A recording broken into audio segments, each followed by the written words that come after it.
Te invitamos a una conversación con gente notable. Creadores, artistas, comunicadores que nos permiten conocer cuáles son sus libros, películas y panoramas favoritos. Antonella Esteves nos invita a esta Cuestión de Gustos en radiodemente.cl.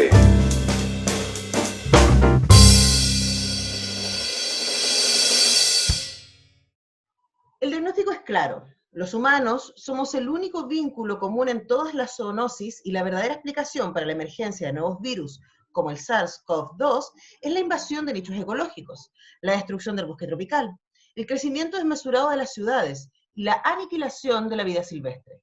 Todos problemas causados por nosotros y que hacen que la próxima pandemia esté a la vuelta de la esquina.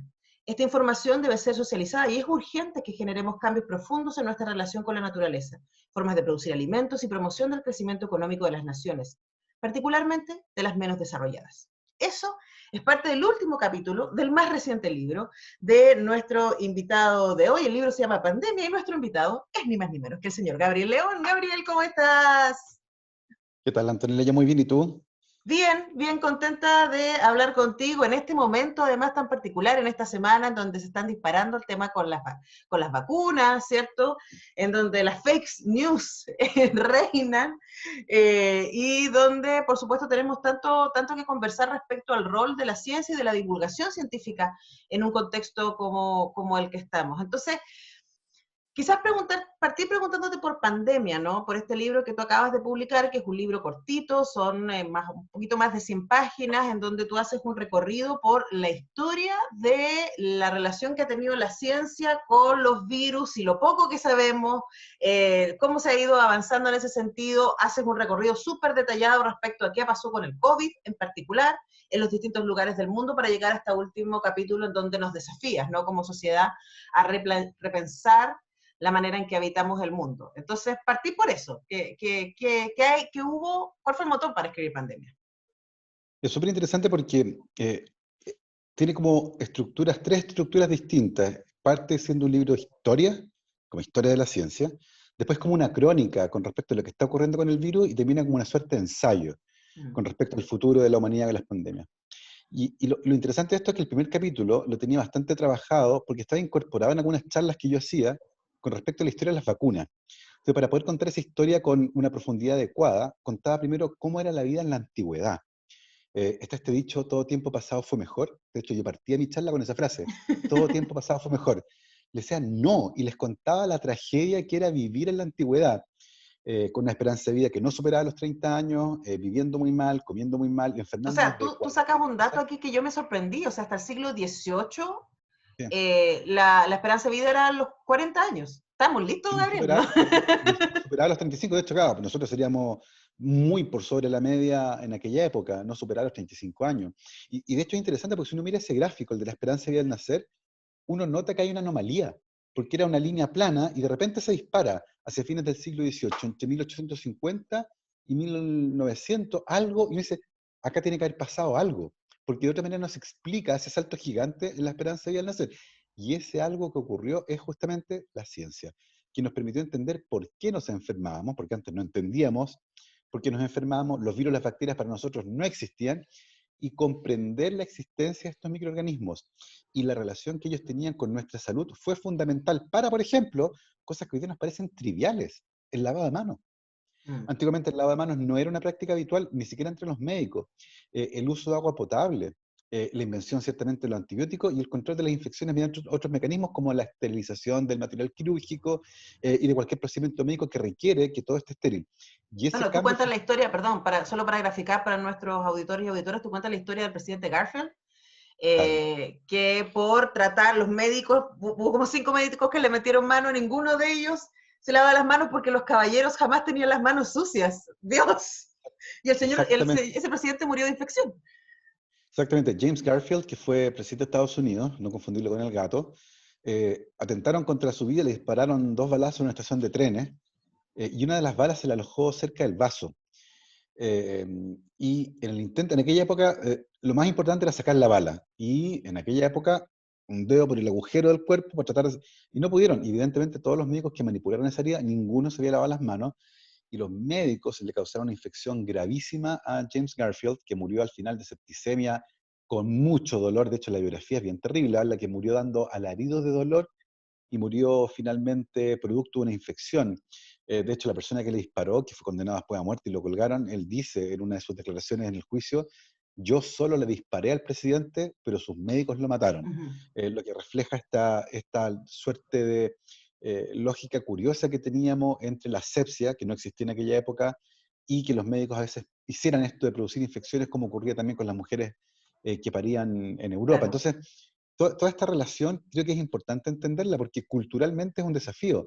En la antigüedad la gente convivía con la muerte, era algo tremendamente común. A todo el mundo se le moría alguien conocido todos los días. Ahora no, po. Ahora no, uno no convive con la muerte es privada, la muerte ocurre usualmente cuando uno ya es viejito y de alguna enfermedad cardiovascular o de cáncer. Y de hecho la muerte de alguien joven es siempre una tragedia. Antes los niños se morían, 1 de cada 2 niños moría antes de cumplir 5 años. Entonces la muerte de niños antes era una cosa tremendamente común y por eso las familias eran tan numerosas, básicamente porque querían asegurarse que al menos un par de hijos sobreviviera a la niñez. Entonces, esta relación con las enfermedades marcó a la cultura, no es solo algo que tiene que ver con la medicina. Nuestra vida en cierto momento giraba en torno a la muerte. Claro, pero también, y me parece súper interesante, y por eso me detuve en el ejemplo de James Garfield que tú das, es que en la élite, quien manejaba el conocimiento y el poder, también se caían estas cosas, ¿no? Y por supuesto me va a interesar mucho que hablemos un poco, pero cuando tú hablas de esta visión cultural de la naturaleza, es algo que nos cruza de alguna manera hasta la ilustración, ¿cierto? Y cuando en el siglo XVIII-XIX empieza este avance gigantesco de la ciencia y esta idea de que la ciencia nos va a permitir entender y luego controlar la naturaleza, que es algo que parecía que ahora venimos de darle una vuelta, ¿no? Y decir, chucha, podemos entender ciertas cosas, pero luego controlar el mundo es tremendamente gigante, la realidad nos supera. Claro, de hecho, como decías tú, esas ideas curiosas, incluso que podemos encontrar el día de hoy como ridículas con respecto, por ejemplo, a los miasmas, como el origen de las enfermedades, estos aires malos, ¿cierto? Y uno piensa en esas ideas como ideas exóticas y tal vez un poco raras, y no, po, era la corriente de pensamiento principal. Uh -huh. Y los médicos vivían en esa teoría de los miasmas, que el aire malo era el que producía las enfermedades. Y esto de la higiene también era generalizado, solo un grupo de gente exótica era la que se lavaba las manos. La mayoría, como dijiste tú, oye, pero si yo soy un caballero, los caballeros tienen las manos limpias. Y por lo tanto, presidentes, empresarios, gente poderosa, ricos y pobres morían por igual porque el desconocimiento era transversal. Y eso también es sumamente interesante porque culturalmente marca tremendamente fuerte esa época. Y ciertamente el día de hoy conocemos mejor esto, pero aunque lo conozcamos, lo entendemos más rápido, lo podemos tal vez racionalizar de una manera distinta, pero sigue siendo incontrolable. Son esos aspectos de la naturaleza más profunda que ciertamente controlarlos suenan a una ambición que es imposible. Claro que sí. Y ahí, bueno, vamos a volver sobre eso, ¿ah? Y sobre lo que nos pasa en esta época con aquello. Conversamos con Gabriel León, destacado, bueno, científico, él mismo, ¿cierto? Autor de varios libros, yo tengo aquí varios, tengo La ciencia pop y ¿Qué son los Los mocos? Y mocos. otras. Claro, bueno, tengo en ebook, también se los recomiendo que lo pueden conseguir en ebook, su más reciente libro, Pandemia, pero es el momento, ahí está, nos lo está mostrando, qué lindo libro. Ahora es el momento de que escuchemos tus músicas favoritas, Gabriel. Ya pues, vamos a ir a escuchar una canción que me gusta mucho, de una banda que me gusta mucho. Esta canción se llama Misshapes y es de Pulp. Ya, pues, estamos haciendo cuestión de gustos con Gabriel León. Maravilloso. Hacemos cuestión de gustos con Gabriel León, destacado científico. Gabriel León es bioquímico y doctor en biología celular y molecular de nuestra universidad, de la Universidad Católica de Chile, académico investigador. Y bueno, hace mucho rato que está dedicado a hacernos entender el mundo, cosa que me parece súper interesante a través de podcasts, a través de participación en distintos programas como este, y escribiendo estos libros como La Ciencia Pop y esta triada de libros hermosos, que fue la razón por la última vez que hablamos, fue a propósito de ¿Por qué me sigue la luna? Antes de llegar a eso, y hablando de libros, no sé si leíste Un verdor terrible de Benjamín Labatut. Estoy en él justamente.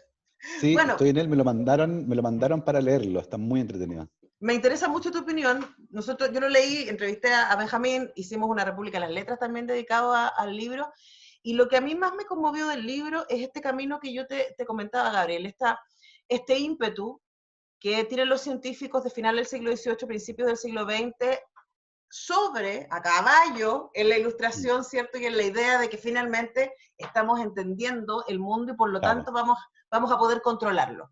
Y lo que nos cuenta Lavatout en ese libro, que es una serie de ensayos biográficos sobre científicos muy importantes, especialmente los que cambiaron la física y la manera de entender el mundo en la primera parte del siglo XX, es enfrentarse a la inmensidad y enfrentarse a, bueno, el principio de incertidumbre, ¿no? A saber, hay ciertas cosas que sabemos y hay ciertas cosas que no tenemos cómo saber. Y creo que esa mirada es muy interesante en este momento. Yo creo que esa gran revolución que escribe Benjamín Lavatout en ese libro, y que uno la puede palpar cuando lee la historia de la ciencia desde principios del siglo XIX, incluso un poquito más, 1780 tal vez, 1750 en adelante, esos 200 años tan ricos que hay ahí. Y es súper divertido porque más que descubrir cosas, nos dimos cuenta de lo ignorante que éramos. O sea, empezamos a darnos cuenta de cómo era realmente el mundo. Y eso fue una explosión. O sea, probablemente la cantidad de conocimiento científico generado en aquella época no tenga parangón. Porque fue el momento en el que dijimos, viejo, no cachamos nada del mundo. Y ahora lo entendemos. Entonces, como que estamos empezando, como que nos reseteamos en ese sentido.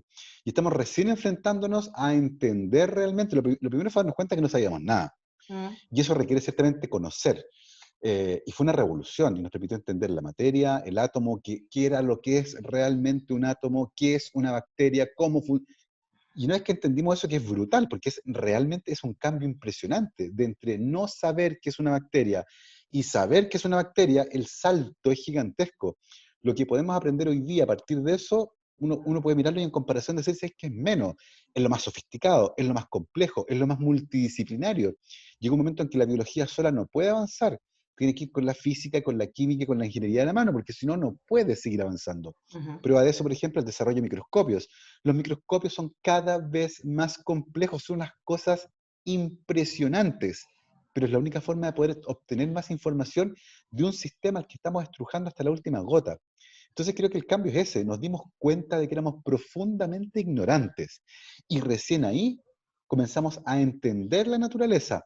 El afán por controlarla creo que es un poco casi inocente.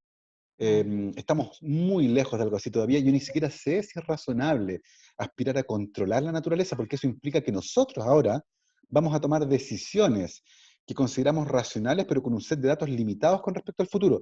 Y a mí eso me parece que es un poco peligroso. Entonces, me parece que es interesante entenderla. Intentar controlarla en algunos casos lo hacemos con las vacunas, hacemos trasplantes de pulmones, y eso es un poco controlar a la naturaleza, ¿cierto? Te falla el corazón, te lo cambio. Pero yo siento que vamos a llegar rápidamente a un límite que va a ser por un lado técnico, pero por otro lado va a ser filosófico. El hecho de que podamos modificar el genoma de alguien, ¿quiere decir que tengamos que modificar el genoma de alguien? Solo cuando haya enfermedades, por ejemplo. ¿Quién decide qué se hace y qué no se? Y ahí entra la filosofía con fuerza, que yo creo va a ser la gran compañera de estas grandes decisiones.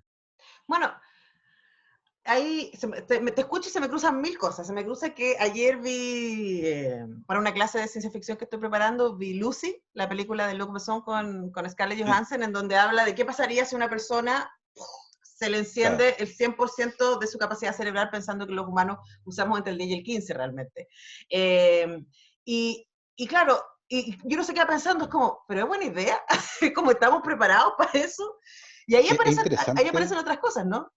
Sí, es interesante la premisa de Lucy. Fíjate que esa idea de que usamos el 10% del cerebro viene de 1800 y algo, cuando un psicólogo de Harvard dice que él creía que la mayoría de las personas solo usaba un pequeño porcentaje de su capacidad intelectual. Y un par de años después, otra persona lo parafrasea, pero es más específico. Ya no habla de un porcentaje importante de las personas, dice todo el mundo, y ya no habla de un pequeño porcentaje de la capacidad cerebral, dice 10%, le pone un número. Pero esa idea de que usamos el 10% de la capacidad cerebral viene de aquello. Pero no está comprobado. Nosotros usamos el 100% del cerebro. Lo que pasa es que no lo usamos todo al mismo tiempo porque si no sería un ataque de epilepsia. Claro. Un ataque de epilepsia es lo más parecido a usar la mayor parte del cerebro al mismo tiempo. Usamos todo el cerebro, pero para cosas distintas se prenden distintas áreas del cerebro. Entonces, Ujú. cuando uno conduce un auto, por ejemplo, se prenden ciertas áreas del cerebro, cuando uno lee un libro se prende otra, cuando uno corre se prende otra, cuando uno estudia se prende otra, cuando uno escucha música, cocina, tiene sexo. Y finalmente, cuando tú sumas todas esas actividades, efectivamente el cerebro lo usamos completo. Pero es interesante esa idea porque ha prevalecido Mm. no solo en la cultura popular, sino que también dentro de las esferas académicas. Y hay gente que está convencida de que es verdad esto que usamos solo una pequeña parte del cerebro. Y la parte interesante no es esa. La parte interesante es justamente lo de la película. Claro, buscar cómo. What if? ¿Qué Claro. pasaría si alguien desata ese potencial? Es tremendamente interesante porque mezcla ciencia con cultura popular, con neurociencias, con psicología, Y que es con una mezcla que filosofía. personalmente, con filosofía, y que es una mezcla que yo personalmente encuentro fascinante. Sí, claro, y de hecho a mí yo soy muy fan, cada vez más soy fan de la ciencia ficción porque creo Mm. que nos enfrenta, cáchate mi tarde, ¿no? Me vi Lucy, después en la noche me vi Ex Machina Qué y buena. gran película que trabaja sobre la idea de la inteligencia artificial, ¿no? Sí, Ahora, el tema es que la ciencia ficción parte de estirar desde lo que sabemos a lo que, ¿qué claro. pasaría si, cierto? Y ahí aparecen un montón de cosas, pero a mí lo que me pasa, Gabriel, y me acuerdo también de nuestra última conversación, es que es un momento de conocimiento, de celebración del conocimiento y de mucha cautela. Las semanas antes de las elecciones en Estados Unidos recuerdo haber visto una nota en donde salía una persona que apoyaba a Trump y que decía, yo voto por Trump porque él no tiene miedo. Y yo pensaba, mientras veía esta frase, decía, chuta, pero el 2020 si algo nos ha enseñado es a que deberíamos tener miedo, no, no inmovilizarlo, pero Mm. mira lo que pasó, 230.000 muertos en Estados Unidos. O sea, ¿qué pasa ahí? El miedo es como el dolor. Fíjate que hay gente que tiene una condición neurológica y es incapaz de sentir miedo. Tiene desconectada la parte del Mm. cerebro que regula el miedo. Y esas personas tienen vidas terribles, viven menos porque son tremendamente arriesgadas. Es como la gente que no siente el dolor. Uno podría pensar en el dolor como algo negativo, pero piensa cuando estás cocinando, por ejemplo, y te Es una quemas. advertencia. ¿Qué importa? Es una advertencia. Y por lo tanto, el no tener miedo no es una virtud, es un defecto, porque te hace tomar acciones tremendamente atrevidas que en otras circunstancias no tomarías. Eh, un presidente que no tenga miedo, uno podría pensar que también es un atributo positivo, pero es tremendo porque ese miedo va de la esa ausencia de miedo va de la mano con una ausencia de precaución, lo que explica por qué Estados Unidos lo ha hecho tan mal durante la pandemia, con un presidente que dice, mi, mi Center for Disease Control and Prevention, mi institución que regula las acciones que uno debería emprender durante una pandemia, recomienda usar mascarilla, pero ¿saben qué? No No lo es voy a hacer. obligatorio y yo no la voy a usar. Entonces, ese es un mensaje tremendamente potente, porque además recordemos que Trump en Estados Unidos es más que un movimiento político, es prácticamente un culto. Sí. Es un culto a la figura de Donald Trump. Y uno ve los rallies y él es un predicador, él no es un político, es una persona intelectualmente tremendamente limitada, con un vocabulario incluso limitado. Y uno lo ve, lo escucha hablar y usa, no sé, 200 palabras, y sus seguidores le gritan y él se mira y su fana es igual que un culto religioso. Entonces, Pero es el es mundo del reality, claro, absolutamente, que es de no, donde él viene. absolutamente. Y a él le gusta eso. O sea, ¿tú te acuerdas de Obama haciendo rallies todas las semanas? No, No. porque, ni de Bush tampoco, ni de Clinton, ni del otro Bush, porque no es, a él sí, porque a él le gusta el show. En el fondo, él no es presidente, él no es presidente.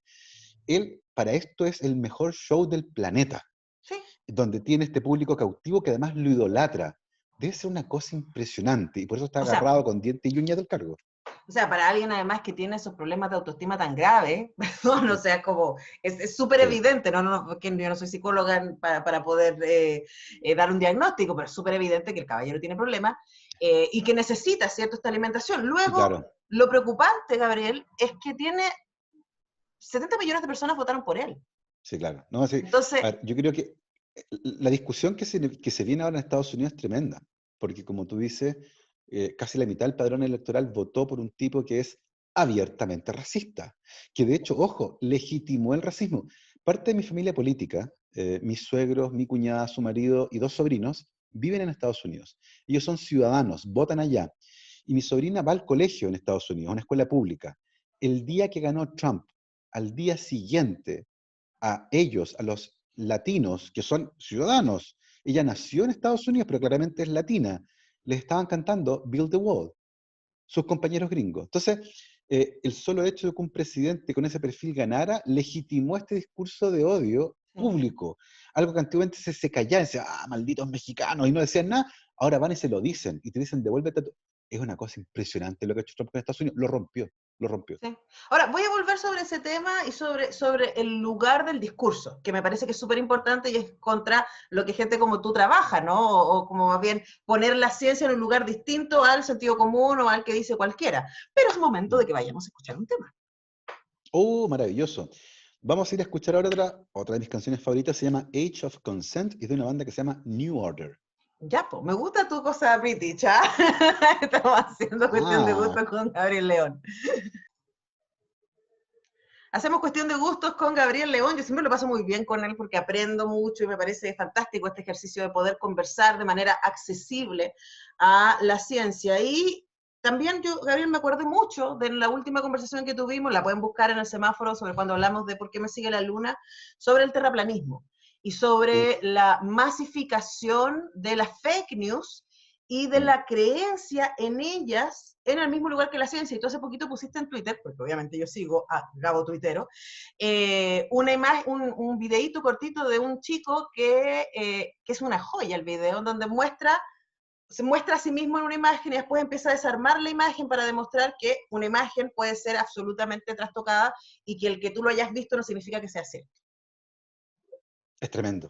Hablemos un poquito de eso. Fíjate que a mí me encanta este tema porque tiene mucho que ver con la comunicación de la ciencia, particularmente enseñando qué es la ciencia. Porque está esta idea de que las ciencias son cosas raras, es saber muchos descubrimientos, es saberse la tabla periódica de memoria, es hablar como en difícil. Y no, pues.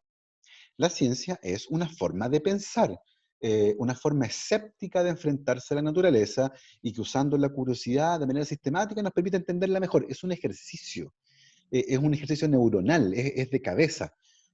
No es saber cosas, no es de memoria, ¿cachai? Es un ejercicio intelectual. Y en ese sentido es súper importante que las personas todas, independiente de lo que se dediquen, sepan pensar con claridad. Y pasa algo que es bien divertido. La imprenta, Gutenberg la inventó más o menos en 1450. Pero en el mundo, a esa altura, muy poca gente leía. Leían la gente que tiene mucho dinero, los monjes, qué sé yo. Nadie leía. Fíjate que recién, a inicios de la década de 1960, hace nada, la mitad de la población del mundo sabía leer. O sea, leer fue un ejercicio de lenta adopción, ¿ya? Y pasa algo interesante. Tenemos culturalmente asociado leer con aprender. Cuando yo era chico, si yo quería saber más sobre los egipcios, por ejemplo, y tenía la suerte que en mi casa hubiera una enciclopedia, yo iba a la enciclopedia, yo leía la enciclopedia y dije, aprendí. Leí esto y lo aprendí. Pero Internet rompió ese paradigma. Leer dejó de ser sinónimo de aprender, porque el día de hoy Internet, que es maravilloso, admite lugar a cualquier cosa, a los bromistas, a los mentirosos, a los tramposos, a los dementes, a todo. Y por lo tanto, viene un cambio cultural. Tengo la sensación de que es una tecnología que entró tan rápido que todavía estamos como acomodándonos a esto. Y parte de ese acomodo implica que hay un par de generaciones que no saben lidiar bien con esta tecnología y siguen pensando que yo leo y aprendo. Fíjate, me pasó una vez. Estaba dando una charla y me tocó enfrentarme al final de esa charla con una chica que era antivacunas, que venía de hecho con su hijo pequeño en brazos, me dio una cosa tremenda. Y tenía un montón de información tremendamente equivocada sobre las vacunas. Y yo le digo, pero perdón, ¿dónde aprendiste esto? Y me dice, lo leí. ¿Y dónde? Le digo, en Internet. Lo leí en Internet. Y para ella, leerlo en Internet era aprender. Asumía que lo que decía ahí era cierto. Y eso es algo que tiene que cambiar. Leer ya no es sinónimo de aprender. Cada vez que uno se enfrenta a una pieza de información tiene que desafiarla, lo que nos lleva de vuelta a este video. Y que es peor todavía, porque uno dice, no, yo lo vi. Claro. Ya no es yo lo leí, sino que yo lo vi con mis propios ojos, ojo. Y sabemos que eso no funciona. Por ejemplo, en ciencia, el testimonio de un testigo ocular no vale nada, porque sabemos que nuestros ojos se equivocan. Y de hecho, En la justicia gringa, por ejemplo, hay un montón de gente que ha sido condenada de manera equivocada por culpa de un testigo que cree estar seguro de ver algo que no vio, ¿ya? Sabemos que el testimonio ocular es un mal testimonio, pero seguimos pensando que es bacán, y uno dice, no, pues yo lo vi, no, pues estaba ahí, yo lo vi con mis propios ojos. Y en ese video que tú mencionas, que yo subí en mi cuenta de Twitter, hay una demostración empírica de que tú hoy día puedes ver algo que no existe, que fue completamente fabricado. Y por lo tanto viene un desafío ahora, que es cómo yo me voy a relacionar con Internet. Y esa relación, por lo tanto, es muy distinta a la forma en que yo me relacionaba con una enciclopedia. Tiene que ser con duda, tiene que ser con escepticismo, tiene que ser con confirmación, tiene que ser pensando. Por lo tanto, si las personas no piensan cuando están en ese dominio de la realidad que es Internet, se los van a comer. Por eso es tan importante enseñarles a los niños y a las niñas en el colegio no cosas, sino que a pensar. Porque esos niños y niñas que aprendan a pensar se van a convertir en adultos que no se van a tragar ese video. Y eso es súper importante. Ahora, Gabriel, eso también se cruza y sigo pensando en Trump y pienso también en Cambridge Analytics, ¿cachai? Y en estos documentales que están en Netflix de The Great Hack y The Social Dilemma, en donde una de las cosas que pasan en este sentido, y estoy pensando en Trump cuando salió el jueves a decir mentiras, o sea, Claro. súper fuerte a decir mentiras, tanto así que incluso medios que lo apoyaban hasta ese momento, como Fox News, tuvieron que salir a decir, perdón, pero no podemos seguir transmitiendo esto porque esto es falso, de esto no hay evidencia y de esto no otro. Pero es muy fuerte, estoy pensando en el gringo medio, en este que adora a Trump porque lo veía en el The Apprentice, ¿cachai? Y que salga este señor, diga estas cosas y el otro diga, de más que sí, porque es mi vida, porque me conviene, porque es mi manera de entender el mundo, básicamente, y me da terror pensar que hay otras maneras de entender el mundo. ¿Qué hacemos ahí? Fíjate que es súper complejo el punto que tú planteas, porque tiene que ver con las creencias, Claro. que es probablemente una de las áreas que personalmente más me interesa como comunicador científico. Cómo yo me enfrento a alguien que cree que las vacunas son malas, cómo yo me enfrento a alguien que cree que la Tierra es plana, cómo yo me enfrento a alguien que cree un montón. Y es súper complejo. Daniel Dennett, filósofo estadounidense, tiene una frase muy buena. Él dice, no hay forma amable de decirle a alguien que está equivocado. ¿Por qué? Porque nosotros no somos solo materia. Tenemos también creencias. Yo creo que Colo-Colo es el mejor equipo de Chile. La evidencia que me muestra que Colo-Colo va penúltimo en la tabla de posiciones. Y me da lata reconocer eso, ¿cierto? Eh, Nuestras creencias son parte integral nuestra. Y por lo tanto, cada vez que yo destruyo una creencia de alguien, le estoy haciendo daño. Y hay un montón de estudios que muestran que cuando alguien que cree, por ejemplo, que Trump es un presidente fantástico, y cuando tú lo enfrentas a la evidencia y le demuestras con datos que está equivocado, esa persona enfrentada a este dilema va a preferir no mirar los datos y preservar su creencia. Y por lo tanto, una vez que tú construyes una creencia, es terriblemente difícil destruirla. Por eso es Independiente que tengas todos los importante, datos a mano. no, tú vas a huir, no los vas a mirar, tú prefieres preservar tu creencia. Entonces, eso nos enfrenta a un dilema gigantesco, es cómo lo solucionamos. Y cuando uno mira esto desde el punto de vista pesimista, uno sabe que esto no tiene solución. Lo único que uno puede hacer es trabajar con las generaciones que vienen más atrás y enseñarles a pensar para que no sean tanto víctimas de sus prejuicios y aprendan a que en un mundo complejo se pueden equivocar y que está bien cambiar de opinión. Pero eso es un trabajo tremendamente complejo. ¿Cómo lo resolvemos con los adultos que ya creen este tipo de cosas? Yo soy más bien pesimista, fíjate. Creo que es súper difícil cambiarlos de idea. Ahora, yo creo, pensando en los temas que yo trabajo, que tienen que ver con perspectiva de género y cine, etcétera, Mm. y pienso que cuando tú te das cuenta que aquello que has creído te hace daño, puede ser un camino, ¿no? Estoy pensando en, por ejemplo, cómo convencemos a los hombres de que el feminismo es algo que les conviene. Y mi experiencia ha sido demostrarle, pero mira cómo te ha hecho daño el machismo, cómo Mm. te ha hecho daño el patriarcado a ti, varón. Entonces, quizás por ahí pueda haber un camino. No estoy también teorizando, Sí, pero me imagino. creo, creo que es un camino siempre y cuando la racionalidad todavía esté arriba de la mesa. Mm. El problema es intentar, o sea, mostrarle evidencia a alguien que renunció a la razón, como hay un dicho por ahí de Thomas Paine, ¿cierto? Es darle medicinas a un muerto. Es totalmente refractario. No tiene... Entonces, claro, mientras sobreviva algo de racionalidad, hay esperanza. Pero una vez que la racionalidad fue desterrada y estás en piloto automático, creo que no hay nada que hacer. Entonces, hay que evitar llegar a ese punto de no retorno. Claro, porque ya Una estamos vez que hablando alguien... de fanatismos, de No, fascismos, de exactamente. dogmas. ¿Qué es lo que más me preocupa de Trump justamente? Porque uno ve a estas personas y hay un montón de entrevistas tremendas que le hacen a sus seguidores y los confrontan con la evidencia y se quedan... Y uno ve en su cara, uno puede leer la disonancia cognitiva. Este enfrentarse a la evidencia que te dice, y dice, no, pero aún así yo creo en Trump. ¿Cachai? Ya, pero aún así, ya, pero no importa. Y en el fondo patean la evidencia porque en el fondo renunciaron a la razón para abrazar una creencia. Y es Porque que esa Trump es creencia el los define. salvador. Exacto, absolutamente. De hecho, ellos andan brandeados. El gorro de Trump, la cosa de Trump, la polera Yo de Trump. soy Entonces, esto. exactamente. ¿Cómo tú le dices a alguien que ya no es eso? ¿Cómo le haces tanto daño? Es súper difícil. Bueno, tiene mucho que ver con la fe y la religión, Por como, supuesto, ¿cachai? absolutamente. Uy, Tan, es tan, tan en tremendo ese terreno. tema. Y por eso es tan importante, por eso es tan importante hacer comunicación científica y entrenarnos a mirar, a reconocer que existe la percepción. O sea, yo parto de todos mis talleres hablando de percepción, de que estamos entrenados Uf. para ver y para no ver. Y Mm, que por lo tanto hay un montón de mundo que se nos queda afuera. Y que mientras más nos sí. expongamos al mundo, más cosas podemos aprender. Y por eso yo celebro tanto y siempre disfruto tanto de hablar con Gabriel León. Gabriel, es momento de ir a escuchar un tema. Súper. Nos vamos a ir a California ahora, para no abusar tanto de la música inglesa. Vamos a escuchar Take the Skinheads Bowling de Camper Van Beethoven. Ya, pues escuchamos eso. Estamos haciendo cuestión de gustos con Gabriel León. Hacemos cuestión de gustos con el científico y escritor, y ustedes pueden escuchar su podcast, Divulgador Científico, además súper entretenido. Yo lo sigo en las redes y aprendo siempre un montón y me hace pensar en las cosas que están pasando, porque como tú, Gabriel, a mí también me preocupa este Mm, mundo en que vivimos con tanta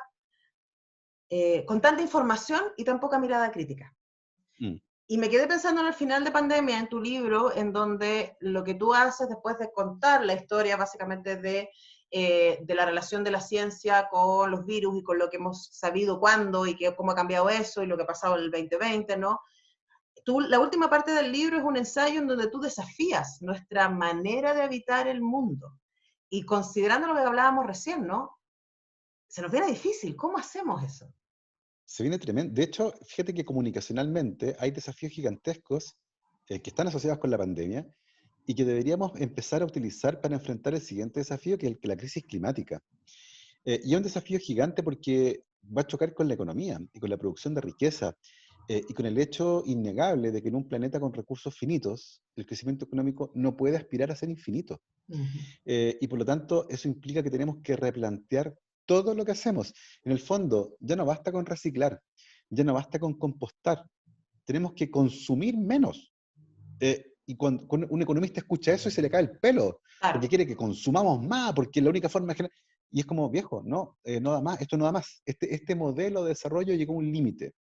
Y hay una frase que está en ese capítulo en particular que a mí me encanta, que es de un economista de Cambridge, y él dice, esta noción que tenemos, esta idea que tenemos, de que la naturaleza es indestructible, tiene un gran problema, y es que es falsa. Esta idea de que el aire puede contener todo el CO2 que produzcamos, de que el océano puede contener toda la basura que ahí tiremos, es falsa.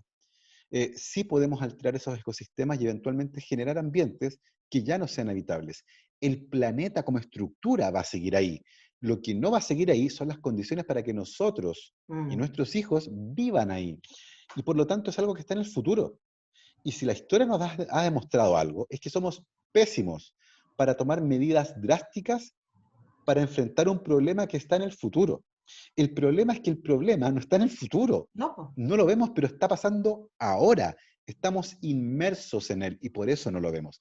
Y creo que ahí hay una misión comunicacional que es tremenda y que tiene que ver con transmitir la urgencia de esta crisis. Lo importante que es detenerla ahora, porque es un problema no de nuestros nietos, es un problema nuestro. Entonces creo que es importante ahí y comunicacionalmente transmitir riesgos es súper complejo, porque uno quiere que la gente se asuste, pero no tanto como para que diga, no hay nada que hacer. Uno tiene que transmitir la urgencia, pero con el llamado a la acción. Claro, Y ahí porque es donde tenemos también que... existe mucho eso, que finalmente es la postura más cómoda, de decir, bueno, pero tengo que Claro, morirse, ¿no? claro. ¿Qué vamos a Y hacer? eso es lo que no nos puede pasar. Entonces tenemos que decir, ¿sabes qué? No, pues no hay que morirse. Lo que tenemos que hacer es generar un pacto nuevo y ver bien cómo producimos comida, revisar cómo producimos crecimiento económico. ¿Qué es lo que, ojo, qué es lo que entendemos como crecimiento y desarrollo? ¿Es ganar plata? No, pues ya no. Y esas ideas va a haber que derribarlas. Y va a haber que derribarlas no en Chile, en todo el mundo, porque esto es un esfuerzo planetario. Entonces, se vienen tiempos bien complejos para poner de acuerdo a 8.000 millones de personas para poder cambiar las formas de producción de todo. Y ciertamente es el gran desafío que tenemos como especie. Claro, pero además es un momento en donde pareciera que también cambian los paradigmas. Estoy pensando que en este momento de la historia tenemos más multimillonarios que en cualquier otro momento y ellos se produjeron en los últimos 20 años. O sea, Sí, ya no tenemos esta cosa de que los ricos son los terratenientes que tienen terrenos, ¿cierto? Y sobre los que hay un modelo de producción que está ligado a la tierra y que tiene que ver con el objeto, ¿no? O con la producción industrial que criticaba Marx. Estoy pensando en que o sea, Silicon Valley, de ahí viene hoy día el dinero, ¿no? Porque de ahí viene la información y nuestro motor de compra y venta. y de la especulación. Acuérdate cuando Trump se enfermó, la bolsa bajó.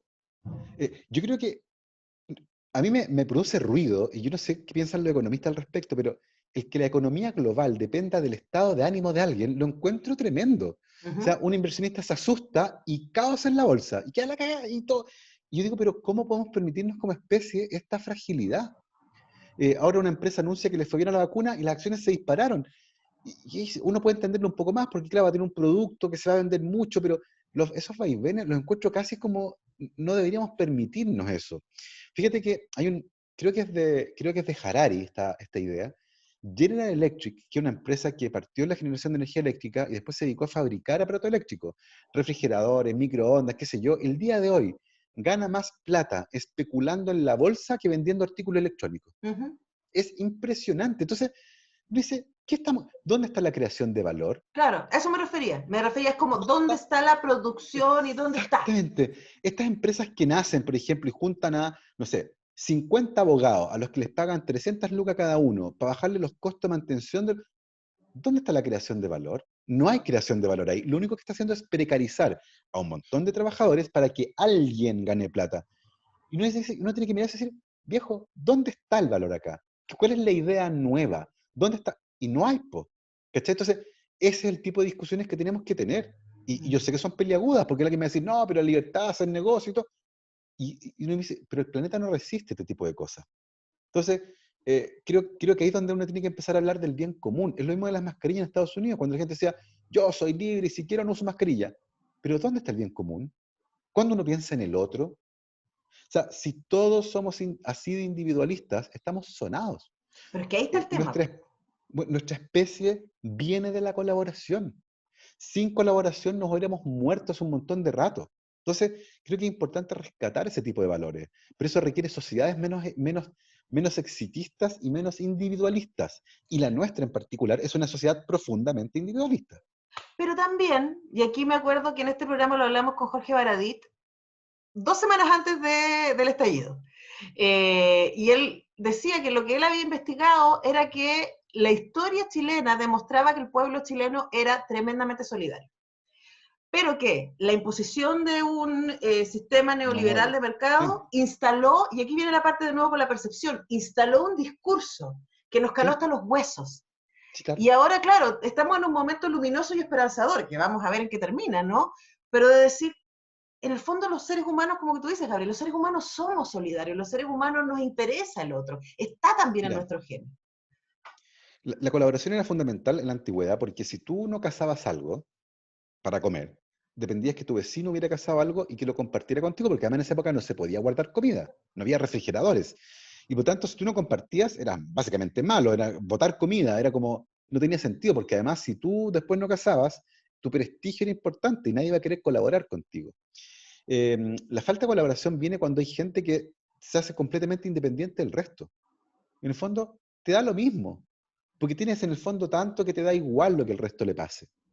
Y eso es tremendo, porque finalmente dependes de la buena voluntad del resto para que todo el mundo la vaya mejor. Y después este discurso, que tú lo mencionabas, esta idea, el típico discurso, yo hice esto solo. Yo lo hice, Del self-made man. a no ser que tú estés en una isla, nunca hiciste nada solo. hay un ejercicio que yo les pedía que hicieran a mis estudiantes en la universidad. Quiero que piensen en cómo hicieron su desayuno esta mañana. Entonces, por favor, dígame usted, bueno, fui al refrigerador y ya. ¿Quién hizo el refrigerador? Ah, bueno, se hizo perfecto. ¿Quién sacó una caja de leche? Ok. ¿Quién ordeñó la vaca? Sí, bueno, alguien en el sur y alguien alimentó. Pónganse a pensar en todas las cosas que tuvieron que pasar para que ustedes el día de hoy tomaran desayuno. Y nunca más van a volver a decir yo hice esto solo, porque no han hecho nada solos. Dependen de la sociedad, dependen de esta cadena de favores que nos hacemos y que hemos arreglado para que funcionen y podamos vivir de esto, y no son favores, ¿cierto? Son trabajos. Todos dependemos de todo. Entonces, creo que es importante rescatar esos valores, el de la colaboración, el de la solidaridad, dejar de lado el individualismo que no nos lleva a nada. Entonces, Y además ha quedado muy en es evidencia el en la momento. pandemia, Gabriel. Bueno, y a eso iba, para cerrar con la pandemia. Este es el momento, esta crisis, si algo nos ha demostrado, es aquello. Este modelo no resiste este tipo de cosas que van a ocurrir de nuevo en el futuro. Entonces, es importante que, a ver, lo peor que nos puede pasar es que esta pandemia pase y sigamos como antes. Eso sería lejos lo peor. No aprender nada de una crisis de esta naturaleza es un fracaso como especie. Y por lo tanto deberíamos replantearnos a partir de esta crisis todo lo que hacemos. Nuestra forma de producir riqueza, alimento, relaciones familiares, trabajo. ¿Cuántas empresas se dieron cuenta en la pandemia que no necesitaban pagar 5 millones de pesos al mes para arrendar unas oficinas carísimas cuando pueden hacer la misma pega de la casa? Les sale más barato pagarle a alguien internet en su casa de la full velocidad, comprarle un laptop y se acabó el problema. Entonces, es importante que ese tipo de cosas ocurran, que esos análisis los hagamos. No podemos seguir anestesiados. Es importante que reaccionemos a lo que nos pasó. Uh-huh. Ahora, quiero cerrar con esto que dices, aprovechando lo que hablamos al principio, porque si estamos anestesiados, no nos vamos a dar cuenta del dolor, y el dolor nos advierte del peligro, así que necesitamos estar atentos.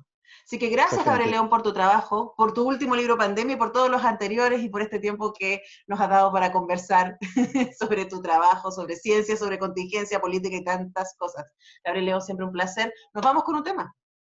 Antonella, siempre un placer conversar contigo. Nos vamos con un tema, volvemos a Inglaterra, nos vamos con esta tremenda banda Fleetwood Mac y The Chain. Con eso nos vamos, The Chain, a propósito, perfecto. Cuídense, chao.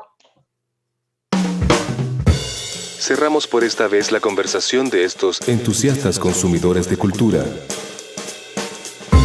Y los dejamos invitados para una próxima cita en donde conozcamos los favoritos de nuestros favoritos en radiodemente.cl.